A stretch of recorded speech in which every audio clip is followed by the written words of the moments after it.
3.1 to 3.2 quiz. Number 1. Find the rate of change in miles per hour. Give answer in simplest fraction form. The left column is time in hours. The right column is the distance in miles. So after 4 hours, you've traveled 150 miles. After 6 hours, 200 miles. So I'm going to take these and write these as ordered pairs.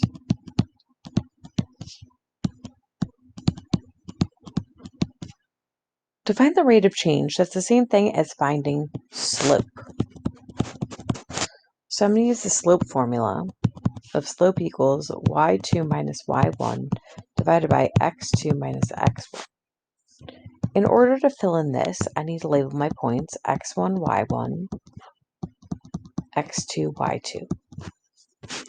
So my numerator becomes 200 minus 150 divided by 6 minus 4.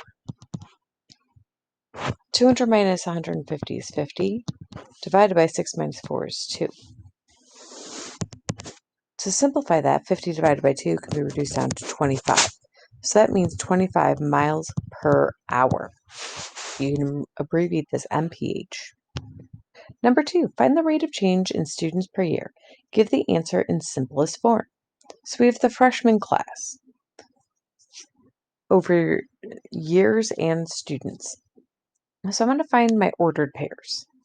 The point that's at the top is at 3,680.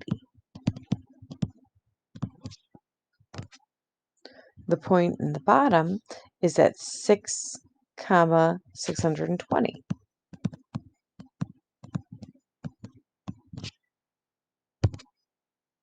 So to find the rate of change, again, that's the same thing as saying slope.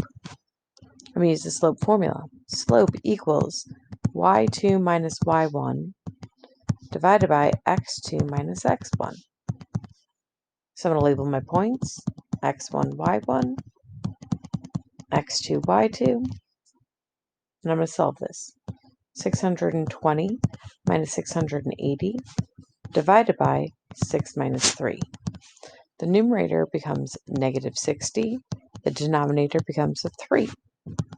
So that's a negative 20. So find the rate of change in students per year. That means that's negative 20 students per year. Another way you could have answered this is there are 20 less students per year. Let's continue. Number 3. The happy baby was 12 pounds at week 6 and 18 pounds at week 8. What is the rate of change? Give the answer in simplest fraction form. Don't forget to label each unit. So I need to figure out my ordered pairs. Well, when we're dealing with time, that's going to be my x value, and then the weight will be my y value. So I'm actually going to start with making a table of values. So x is going to be time, y is going to be pounds.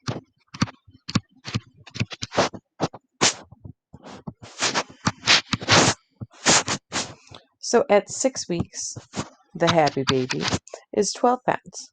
And at 8 weeks, the baby is 18 pounds. So then I'm going to write that as an ordered pair, 6, 12, 8, 18. And I'm going to use the slope formula. Slope equals y2 minus y1 divided by x2 minus x1. So in order to use my slope formula, I need to label my two ordered pairs, x1, y1, x2, y2, and plug them in. 18 minus 12 divided by 8 minus 6.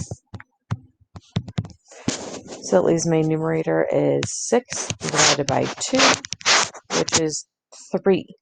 So that means the baby gains 3 pounds per week.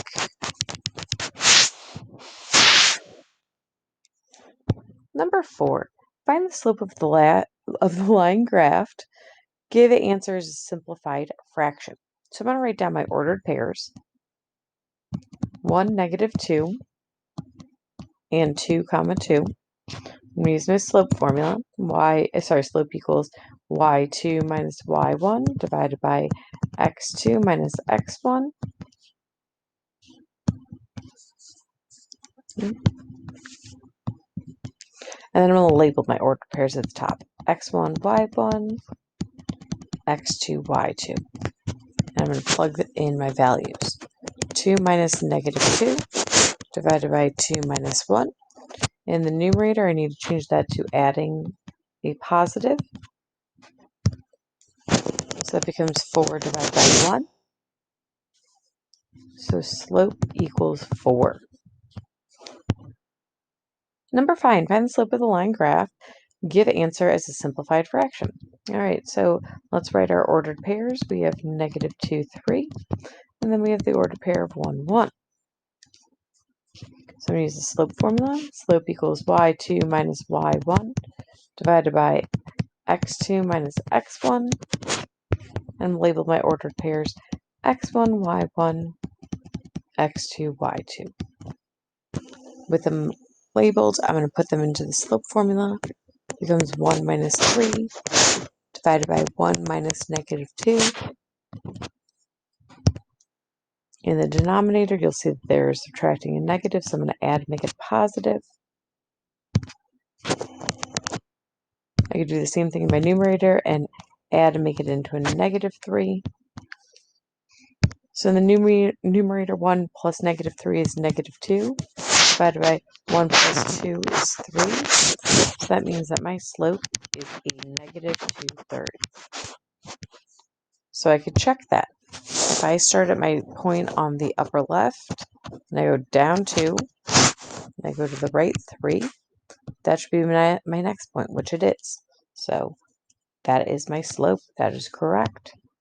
Number 6, which line shows a slope of 0? Well, the 0 slope is going to be a horizontal line. So therefore, it's going to be option C.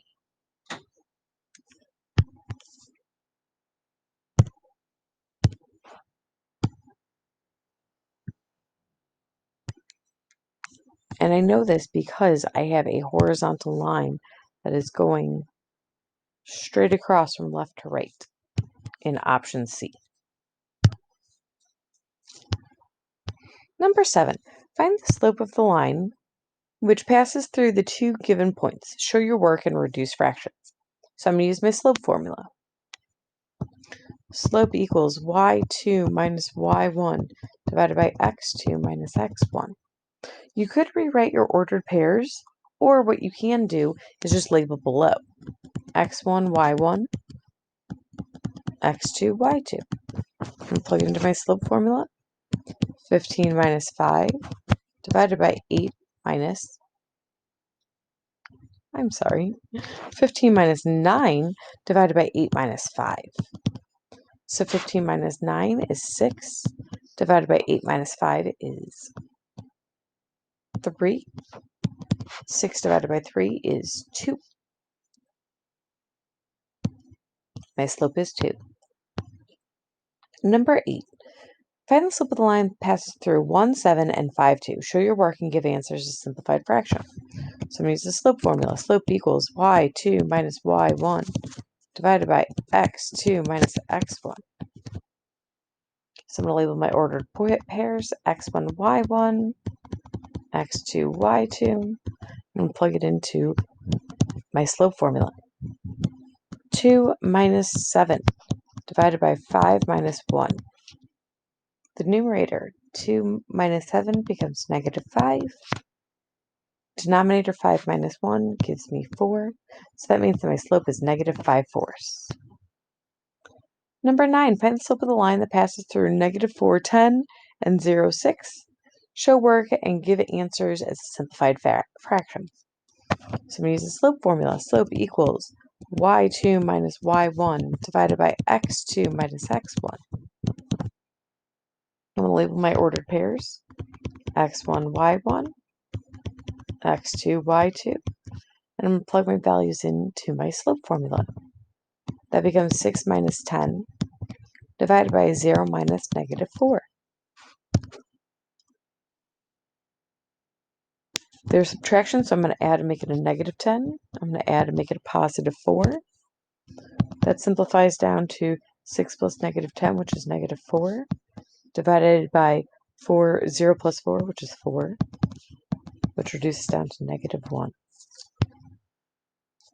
Number 10. Find the slope of the line that passes through negative 10, 5, and 13, 4. Show work and give answers as a simplified fraction. Just as we have been, we're going to use the slope formula. Slope equals y2 minus y1 divided by x2 minus x1. I'm going to label my ordered pairs x1, y1, x2, y2, and plug it into my slope formula. 4 minus 5 divided by 13 minus negative 10. If you want, you can go in and change subtraction to adding the opposites. So in this case, the numerator becomes adding a negative 5, and the denominator becomes adding a positive 10. That gives me the numerator of negative 1 divided by a denominator of 23. So your slope is negative 1/23.